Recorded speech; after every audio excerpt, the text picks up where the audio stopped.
When we step into the strange, topsy-turvy world of Wonderland, at first glance it feels like nothing more than a whimsical escape.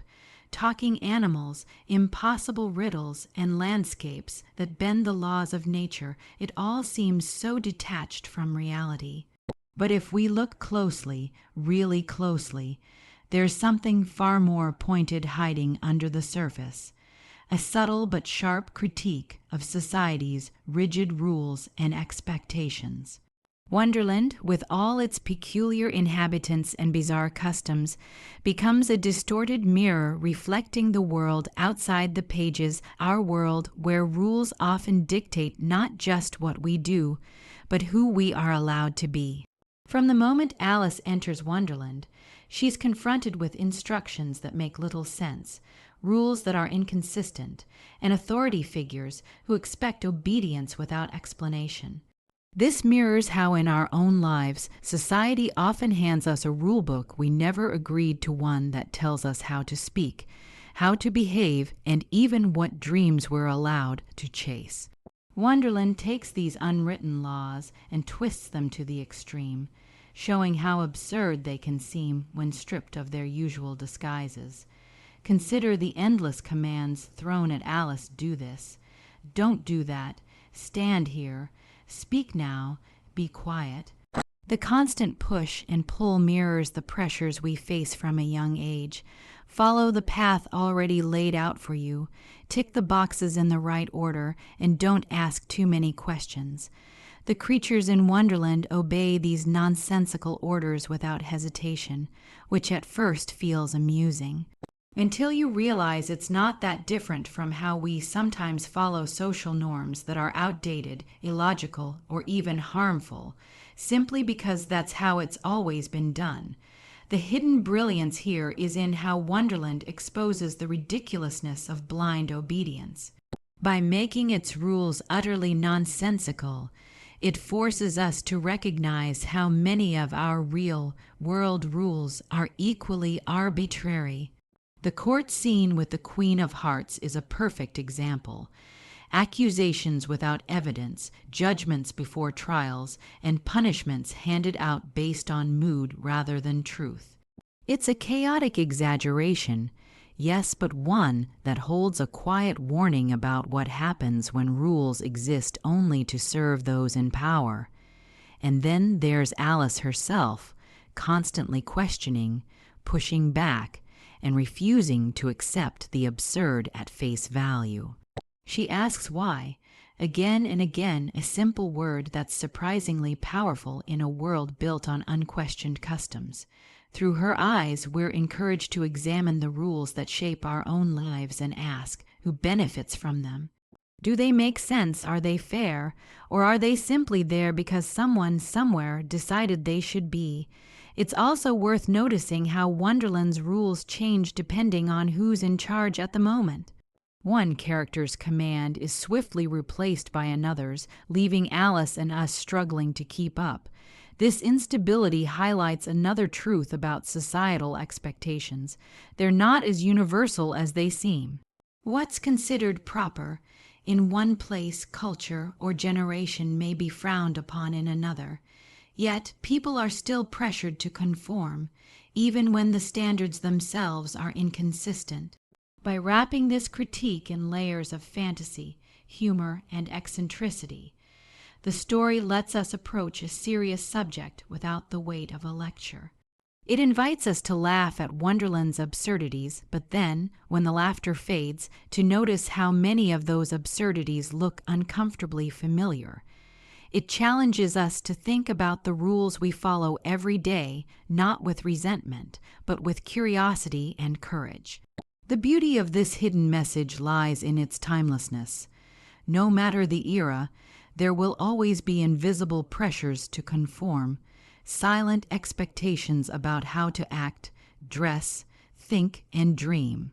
The question is whether we, like Alice, will have the curiosity to explore beyond them and the courage to decide which rules are worth keeping, and which ones are better left behind in the nonsense of Wonderland. When we think about that first moment, the one where the rabbit rushes past and disappears into the ground, it's more than just the start of an adventure, it's the moment of choice. The rabbit hole isn't simply an opening in the earth. It's a symbol of stepping away from the familiar and tumbling headfirst into the unknown. It's that point in life where you stand on the edge of comfort and wonder what might happen if you dared to leap. The beauty and the danger of such a leap is that once you make it, there's no going back to the same life you knew before. The world outside the rabbit hole is safe, predictable, and structured. You know the rules, you know the people, and you know how the story usually goes. But the moment you choose to go after something different, to chase that strange white rabbit, you agree to surrender the map you've been given. You accept that the path ahead won't have signs telling you which way is right or wrong, and that you might find yourself upside down, sideways, or somewhere in between. The rabbit hole becomes a one-way ticket to a place where normal rules don't apply, not because you've abandoned reality, but because you're seeking a truth you can't find in the places you've already been. Falling into the unknown can be thrilling, but it's also unsettling. There's a reason we don't all go chasing rabbits every day, because change is messy, uncertainty is uncomfortable, and letting go of control feels risky. Yet, without those leaps, nothing new is ever discovered. The rabbit hole demands that we trust something beyond what we can see. It's not about knowing exactly where we'll land, but about believing there's value in the journey itself. In that sense, the fall isn't an accident, it's an act of courage. What's fascinating is how quickly the fall shifts from fear to wonder. One moment you're grasping at the sides, trying to slow down, and the next you're noticing the strange, beautiful details around you: shelves, maps, curious trinkets, and impossibilities that defy logic. This mirrors how, in life, once we commit to a leap into the unknown, our perspective changes. The things that once seemed terrifying become sources of fascination. We begin to see possibilities that were invisible when we stood still at the edge. But there's another layer here. The rabbit hole doesn't promise a comfortable landing. Wonderland isn't perfect, and it's not always friendly. That's the truth about real change. Two-stepping into the unknown means embracing the fact that it will challenge you, confuse you, and even frustrate you. Yet in facing those moments, you grow in ways that staying in the comfort zone never could. The rabbit hole isn't just about where you end up, it's about who you become while you're falling. We also can't ignore the way the rabbit itself plays into this symbolism. It doesn't wait for permission. It doesn't slow down to explain, it simply races ahead, inviting you to decide for yourself whether you'll follow. In life, opportunities and turning points often appear in the same way. They don't come with flashing signs or extended deadlines. They pass by quickly, and if you hesitate too long, they disappear. The rabbit hole teaches us that sometimes you have to act before you feel ready.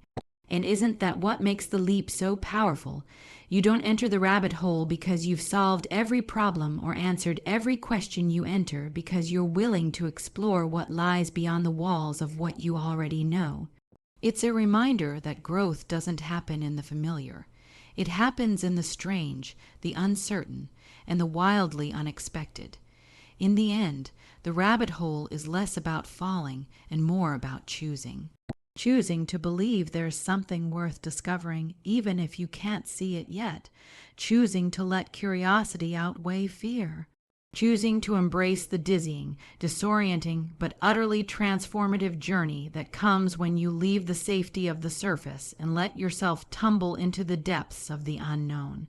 When we step into Wonderland, it's easy to see it as just a strange, whimsical place filled with impossible creatures and nonsensical events. But if we look closer, it becomes clear that it's more than just a fantastical land, it's a reflection of our own imagination, with all its beauty, unpredictability, and chaos. It's as if the mind has been turned inside out, and everything that usually stays hidden in dreams and daydreams is suddenly walking around in plain sight.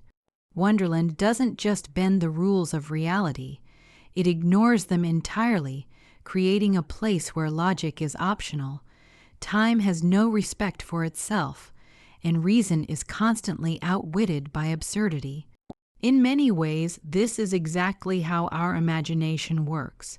Inside our minds, we can be in two places at once. We can see a scene unfold that defies every law of nature, and yet it makes perfect sense to us.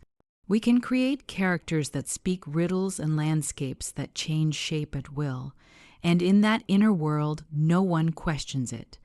Wonderland takes that freedom of thought and paints it in vivid colors, showing us what happens when the boundaries of reality are removed. It's messy, unpredictable, and often nonsensical, but isn't that what makes it alive? At the same time, Wonderland isn't simply a playground. It's also a reminder that imagination can be as unsettling as it is inspiring. The mind is capable of conjuring wonder, but it can also spiral into confusion. In Wonderland, directions are unreliable, rules change without warning, and words don't always mean what they are supposed to mean. That chaos mirrors the way our thoughts can twist and turn in unexpected ways, sometimes leading us to brilliant ideas, and other times leaving us completely lost. The brilliance of this reflection is that it doesn't shy away from showing both sides the awe and the uncertainty as part of the same creative force. Another thing that stands out in Wonderland is how quickly it shifts moods. One moment is delightful and curious, the next is frustrating or even frightening. This constant shift mirrors how our own minds can jump from inspiration to doubt, from clarity to confusion without warning. It's not a flaw, it's part of how imagination works. Ideas are born in chaos. They take shape in spaces where nothing is fixed, where the mind is free to wander without a map. Wonderland simply brings that truth into a place we can walk through, reminding us that creativity is rarely tidy. The characters themselves act as fragments of the human mind. Some are playful and whimsical, others are stubborn and irrational, and some are so wrapped in their own rules that they can't see beyond them. Each one is like a piece of thought, a different voice in the internal conversation we all have. Together, they create a world that feels disjointed, and yet somehow whole, a world that only makes sense when you stop demanding sense from it. That in itself is a lesson in embracing the unpredictable nature of creativity. And then there's the unpredictability of time in Wonderland. Hours don't behave, moments stretch or shrink, and the usual order of events is meaningless. This chaos reflects the way inspiration works in real life. It doesn't come on schedule, and it refuses to be rushed. You can't force an idea to arrive, just like you can't force time to behave in Wonderland. All you can do is explore, pay attention, and allow the journey to unfold in its own way. What makes Wonderland so powerful as a mirror of human imagination is that it doesn't censor itself. It allows the strange and the beautiful to exist side by side without needing to explain or justify either. It trusts that the observer will find meaning in the chaos, and maybe that's the point. Our imagination, too, doesn't always hand us neat answers. Sometimes it gives us fragments, puzzles, or wild tangents, and it's up to us to make sense of them, or to accept that maybe they're not meant to be solved at all. In the end, Wonderland isn't just a fantasy world.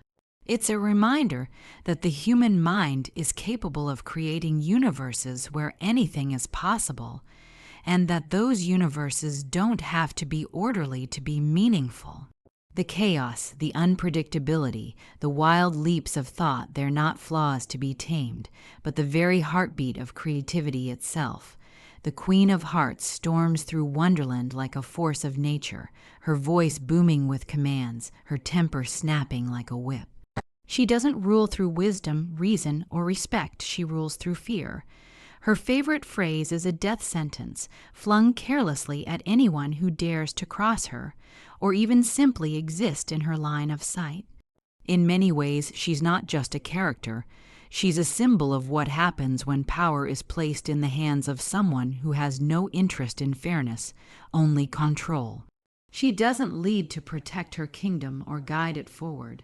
She rules to feed her ego, to remind everyone of their place beneath her. What makes her so striking is not her strength, but the way she uses it.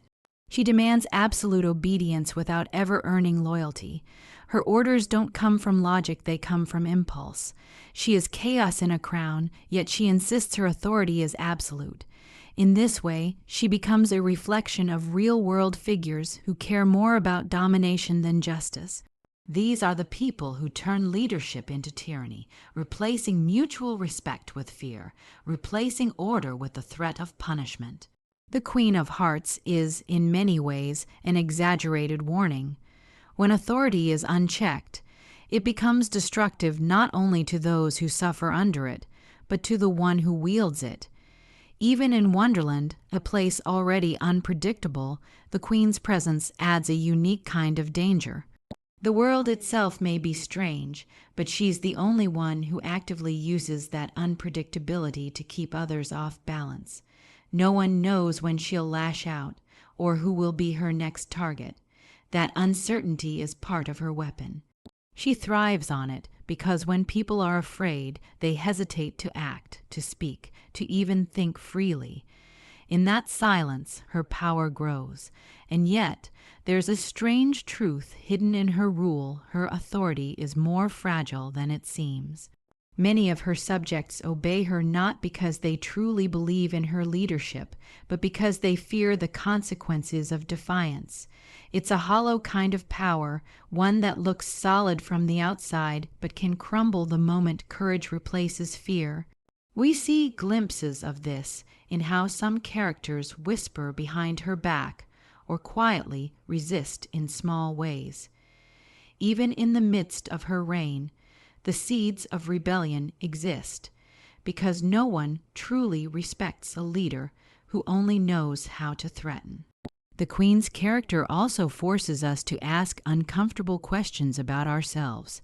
How often do we accept authority simply because it's loud, because it wears the right symbols, because it shouts over everyone else? How often do we ignore injustice out of fear of the consequences? Her exaggerated cruelty is meant to make us laugh at first, the absurdity of someone yelling off with their heads.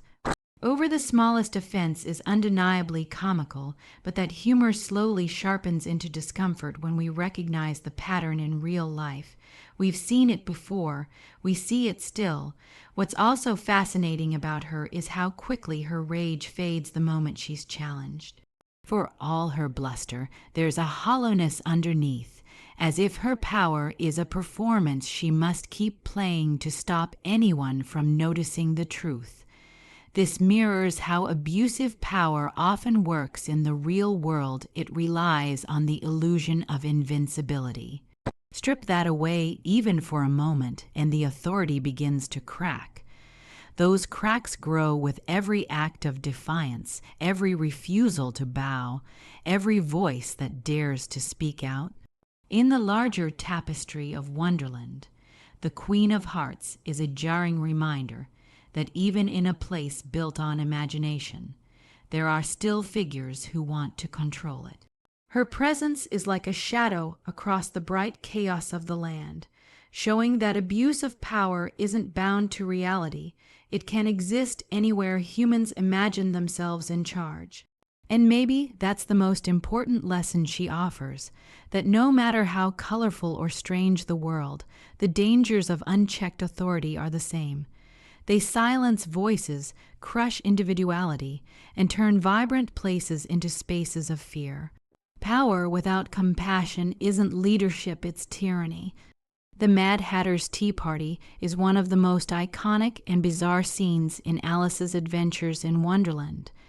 But beneath the surface of its absurdity lies a sharp and clever commentary on how we often follow traditions without understanding their purpose.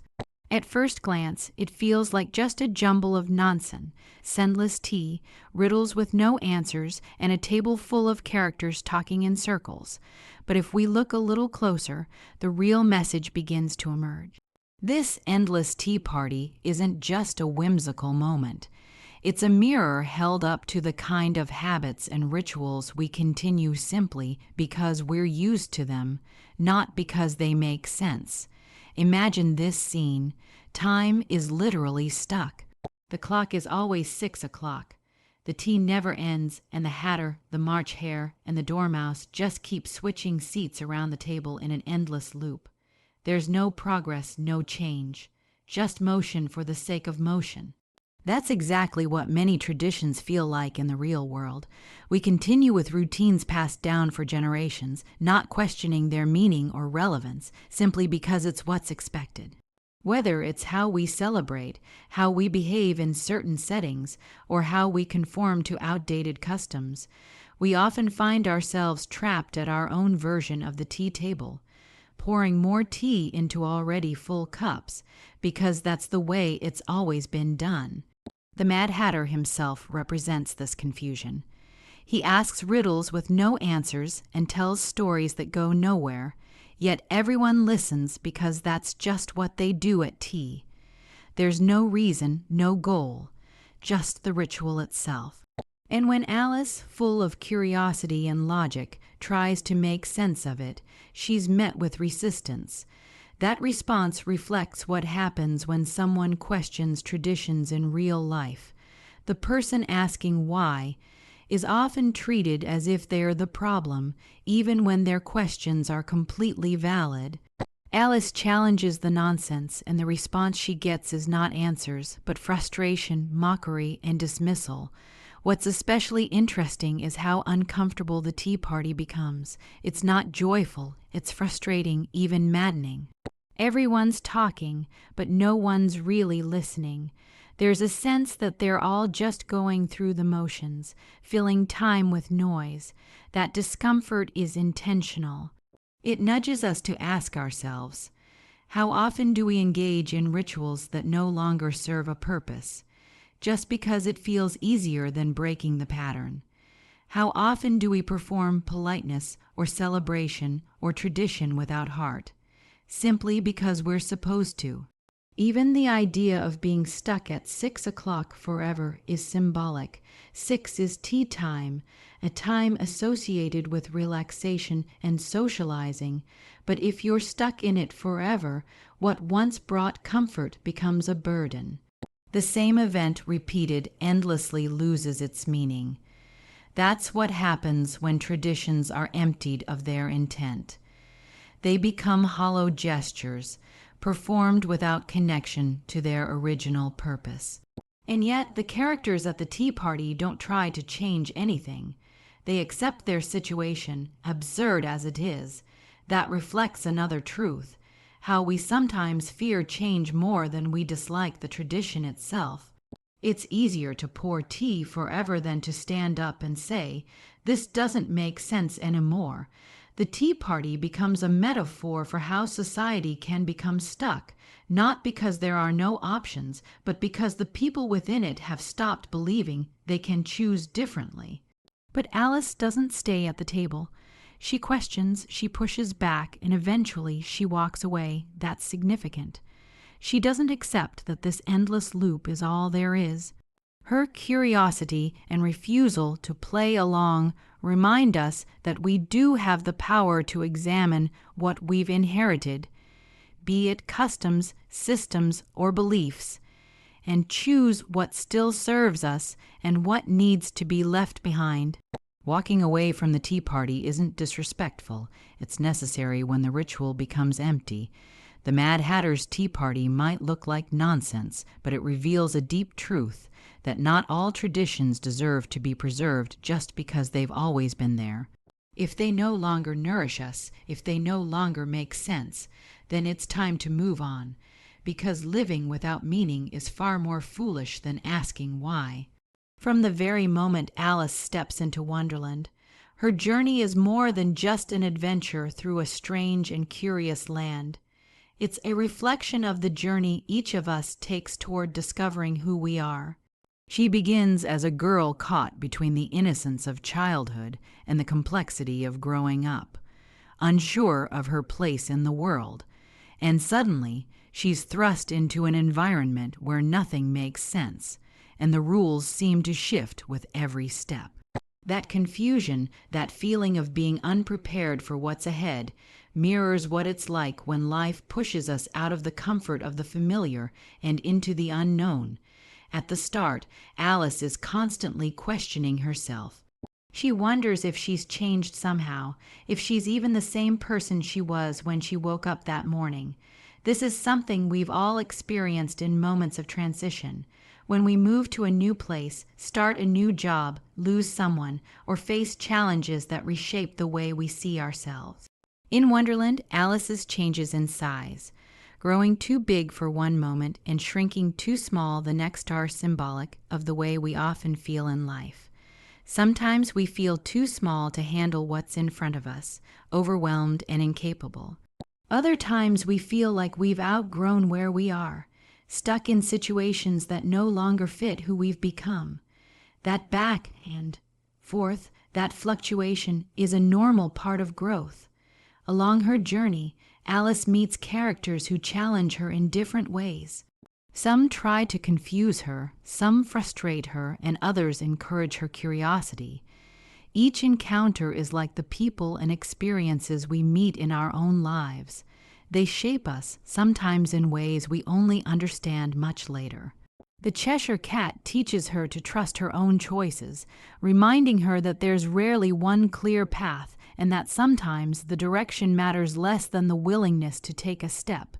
The caterpillar pushes her to reflect on who she truly is, asking questions she can't easily answer. These moments represent the internal conversations we all have when we're trying to define ourselves. But personal growth isn't just about learning from others. It's also about learning from mistakes. Alice makes plenty misjudging situations, trusting the wrong people, or letting her frustration get the better of her. Yet each mistake moves her forward. It's in these missteps that she begins to understand not just Wonderland, but herself. That's one of the quiet truths in her story. Growth doesn't come from always being right. It comes from living through the times when we're wrong and letting those moments teach us. As she navigates through chaos, Alice starts to develop something she didn't have at the beginning: confidence. She learns to stand her ground, to speak up when she knows something isn't fair, and to challenge the absurd authority of those who try to intimidate her. By the time she faces the Queen of Hearts, she is no longer the uncertain girl who tumbled down the rabbit hole. She's someone who can look power in the face and refuse to be silenced. This transformation is the heart of her journey, the shift from questioning "Who am I?" to declaring "This is who I am." And what makes this journey resonate so deeply is that it's not neat or predictable. Personal growth never is. It's confusing, uncomfortable, and full of contradictions. One moment you think you've figured yourself out, and the next you're faced with a challenge that makes you doubt everything again. Alice's story doesn't give us a perfect resolution where every question is answered. Instead, it shows us that the process of becoming ourselves is ongoing, and that's what makes it real. When Alice finally wakes up from her dream, she returns to her world with something intangible yet powerful, a clearer sense of herself. She understands that the strange, wild journey she just took wasn't just a dream. It was a reflection of the changes happening inside her. And like her, we carry our experiences, both good and bad, as part of who we are becoming. The path is rarely straightforward, but every twist, turn, and unexpected detour is shaping us into someone stronger, wiser, and truer to ourselves.